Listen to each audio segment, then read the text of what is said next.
Этот участок кожи прокрашивается крайне сложно. Чем поверхностнее будет уложен пигмент, тем меньше искажения цвета при заживлении мы с вами получим. Движения в разные стороны: вертикальные, горизонтальные и диагональные. Все, что может спровоцировать отек, мы должны с вами прям сводить на нет. Пигменту нужно время для того, чтобы он проявился.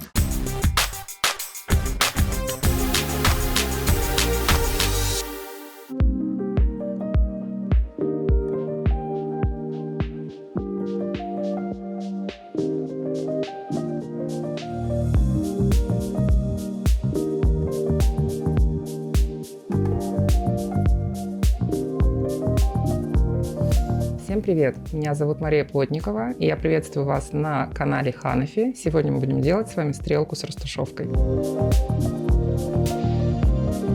Мария Плотникова – наставник и тренер по перманентному макияжу с опытом работы более 5 лет. Создатель бренда Russian Permanent. Многократный чемпион и призер крупнейших чемпионатов по перманентному макияжу. Судья и спикер на профильных мероприятиях. В настоящий момент работает в Перми и Москве. Мария – автор уникальной техники Glam Eyeshadow. И в этом видео она продемонстрирует вам, как с ее помощью сделать красивую стрелку с растушевкой.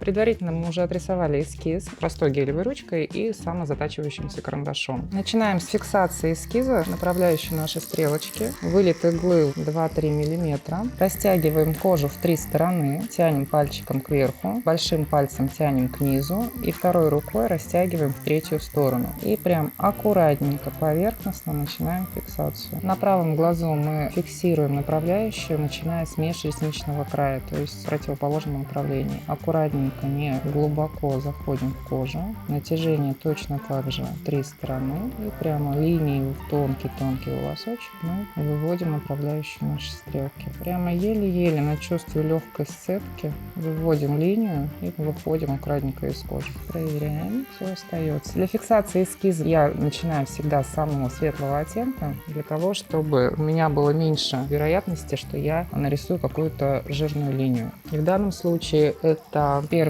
пигмент из сета Ольги Костенецкой на желтой основе. Сейчас еще продублирую немножко для четкости. И немножко наносим на место, где мы поработали, вторичную анестезию. Когда мы с вами зафиксировали линию, я беру темно-коричневый цвет для того, чтобы закрасить белый валик на зоне век, потому что этот участок кожи прокрашивается крайне сложно, и очень часто мастера допускают ошибку, оставляют его напоследок, и в результате он очень плохо закрашивается, поэтому процедуру мы начинаем непосредственно с него. Делаем натяжение не больше 1,5 сантиметра, и прям коротенькими штрижочками, рабочий пиксель где-то ориентировочно 3 мм, достаточно шустрыми поверхностными штрихами начинаем закрашивать. В работе с веками самое важное – правильное натяжение, то есть кожа должна быть растянута прямо как плоскость, как барабан. И чем лучше будет ваше натяжение, тем быстрее и качественнее будет ваш прокрас. Второй рукой, которая натягивает кожу, вы слушаете вибрацию, то есть вибрация должна быть однородной. Я работаю преимущественно блоками, то есть я прокрашиваю один участок, и после этого я перехожу к следующему. Прямо такими коротышами.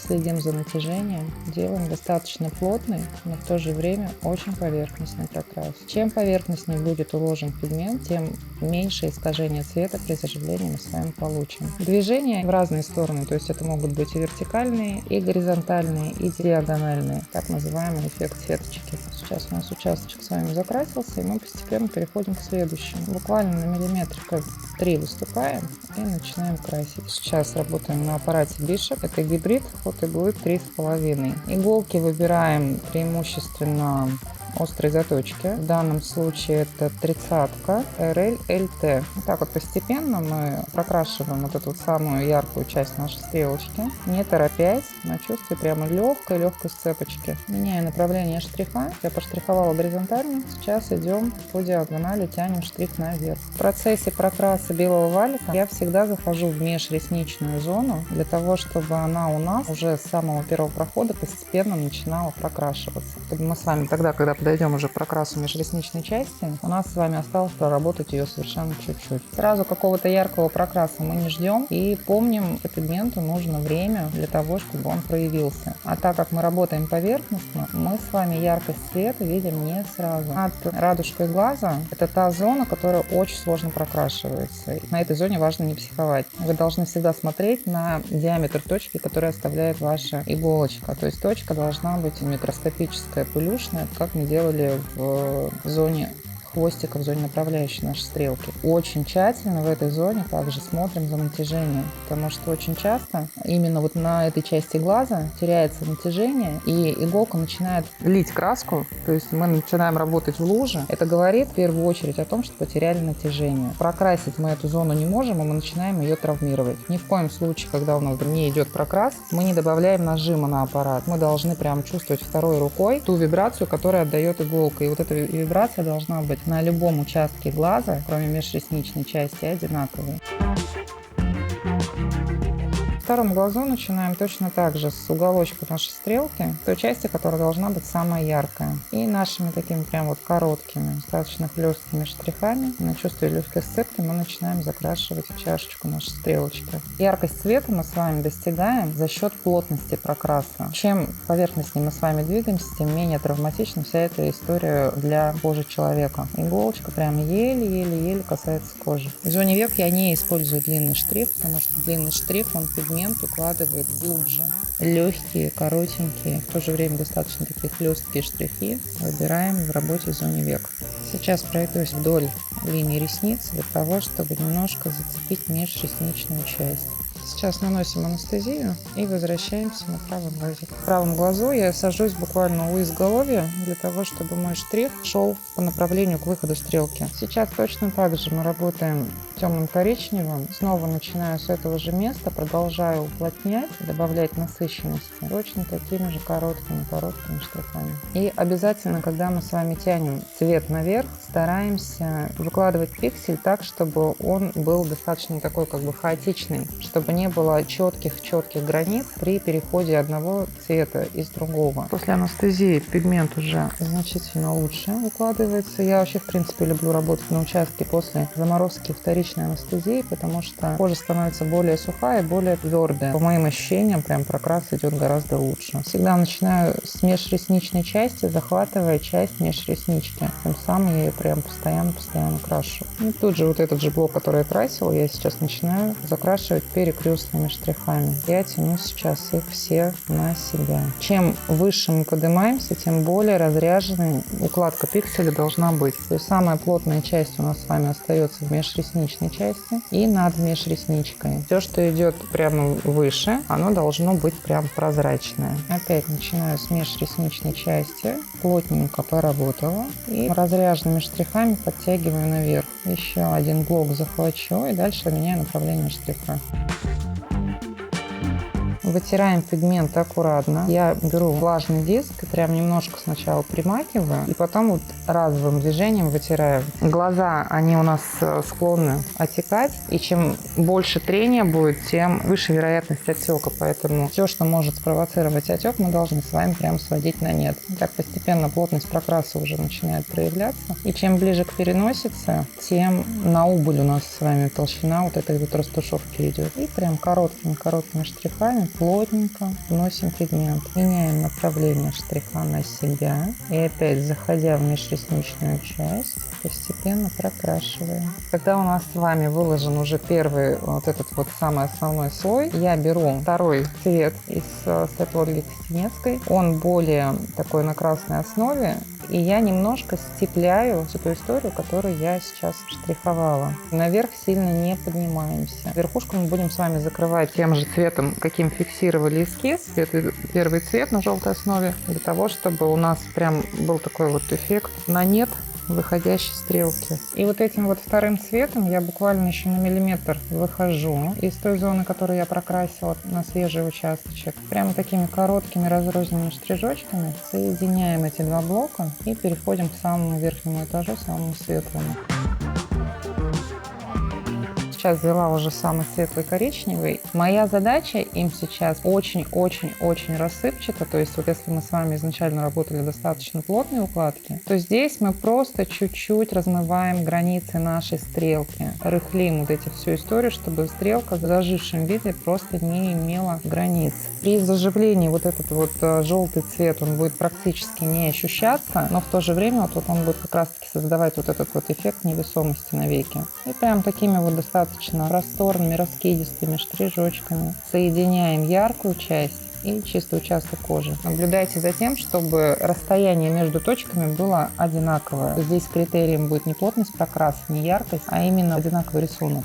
Не боимся этой высоты. Этот вот цвет в зажившем варианте особенно читаться не будет. Пока цвет поднимается, чтобы не переборщить, закрасим межресницу. И пока мы красим межресницу, цвет проявится, и мы посмотрим, надо ли где-то еще добавлять. Вверх вот этой вот вуали очень ответственная история. Ее очень легко переплотнить, и чтобы потом просто не было грязного прокраса, лучше давать время пигменту проявиться.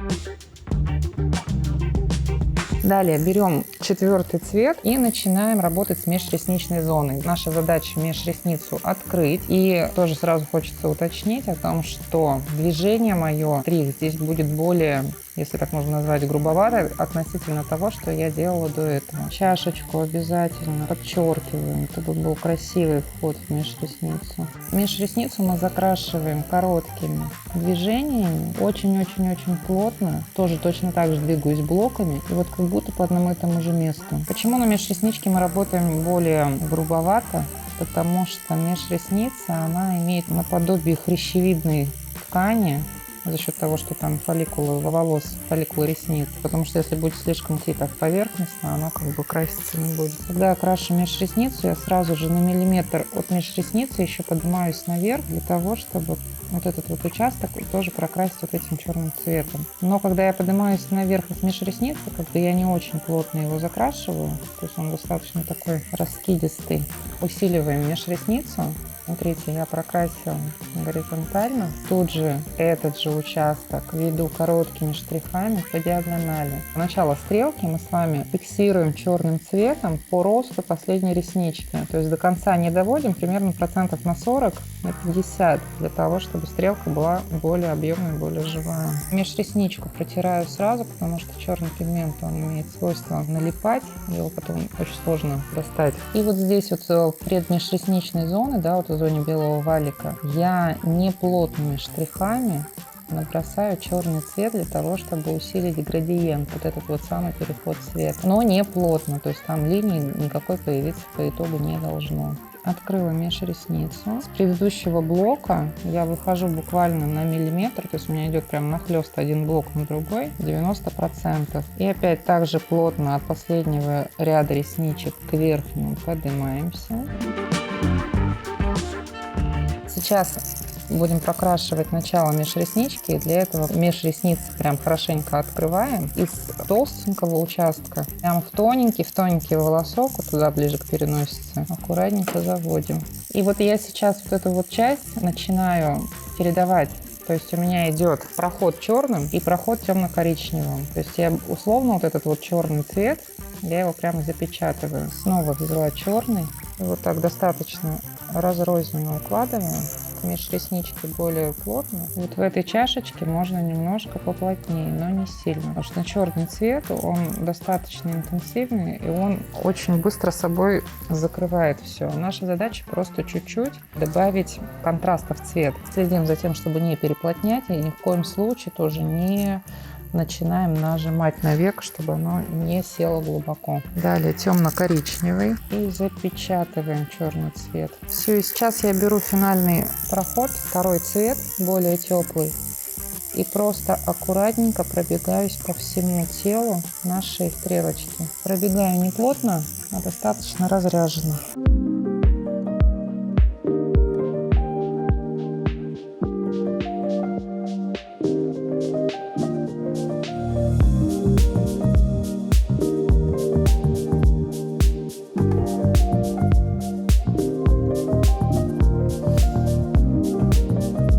что, процедура закончена, присутствует небольшой отек, но в целом получилось очень красиво и аккуратно. В следующей серии мы проведем коррекцию, и там я поделюсь еще большим количеством лайфхаков. Поэтому подписывайтесь, ставьте лайки, задавайте вопросы в комментарии, я обязательно отвечу.